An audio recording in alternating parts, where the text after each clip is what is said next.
O que acontece quando a gente para de tratar uma fazenda inteira como se ela fosse uma coisa só? E se, em vez de intuição, a gente passasse a usar dados, muitos dados, para gerenciar cada pedacinho de terra? Pois é, a resposta para isso é uma revolução que já está acontecendo no campo, a chamada agricultura de precisão. É sobre essa transformação que a gente vai conversar hoje.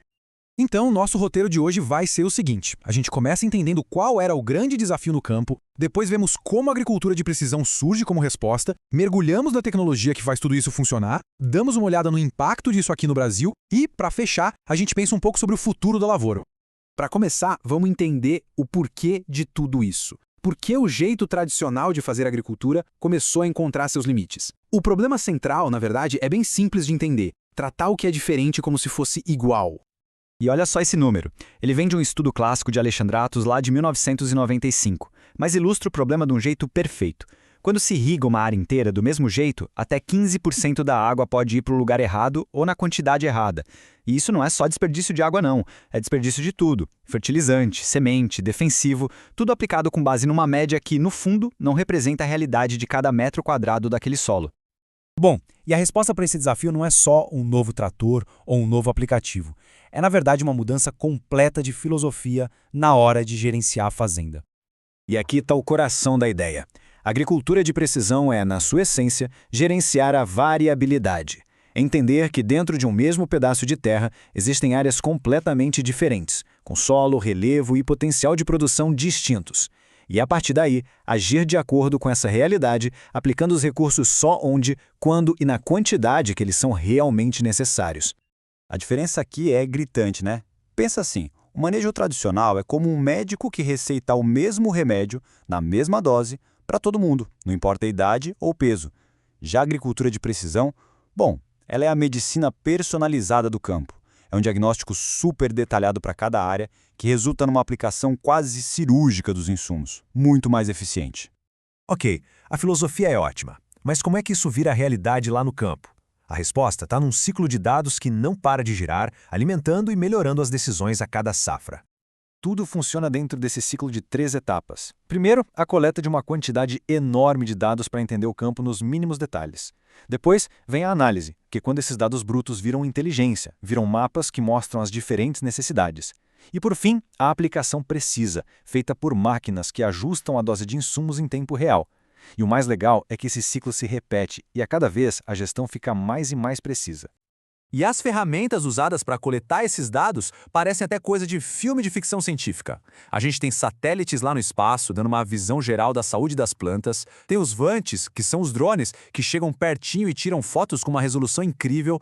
Tem sensores que vão direto no solo para medir umidade e compactação. E na hora da colheita, os monitores nas máquinas geram talvez o mapa mais importante de todos, o mapa de produtividade, que mostra, no fim das contas, o resultado de todo esse trabalho. Mas, claro, ter um caminhão de dados não adianta nada se a gente não souber o que fazer com eles.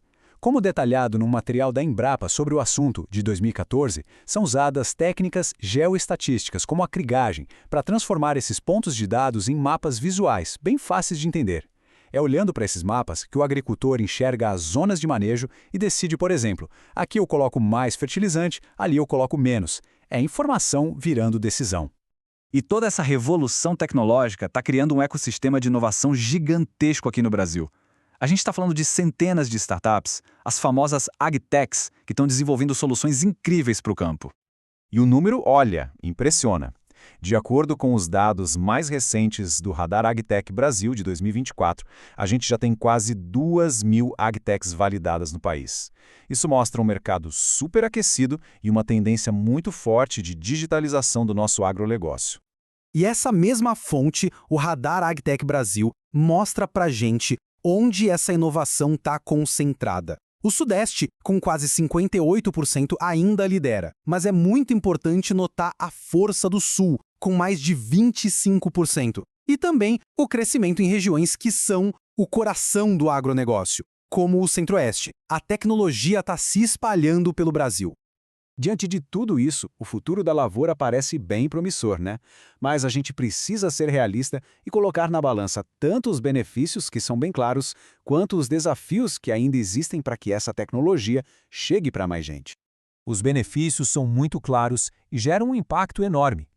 Usar os insumos do jeito certo significa gastar menos e lucrar mais. Simples assim. Ao mesmo tempo, o impacto no meio ambiente é muito menor, o que une produtividade com sustentabilidade. E, talvez o mais importante, o produtor passa a tomar decisões com base em fatos, em dados concretos, e não mais em suposições. Só que, claro, nem tudo são flores. O caminho ainda tem alguns obstáculos importantes. O investimento inicial em máquinas e programas ainda é alto, falta gente qualificada para operar toda essa tecnologia e interpretar os dados, a falta de internet de qualidade no campo brasileiro ainda é um problema gigante, e, para completar, ainda tem a dificuldade de fazer com que um trator de uma marca converse com um sensor de outra. É um verdadeiro quebra-cabeça. O que fica de certeza é que a tecnologia está, assim, deixando o campo mais inteligente e mais sustentável.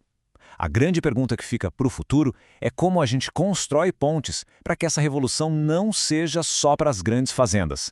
Como a gente faz para democratizar o acesso a essas ferramentas e garantir que os benefícios da precisão cheguem a todo mundo que produz nosso alimento, do pequeno agricultor familiar até a grande empresa.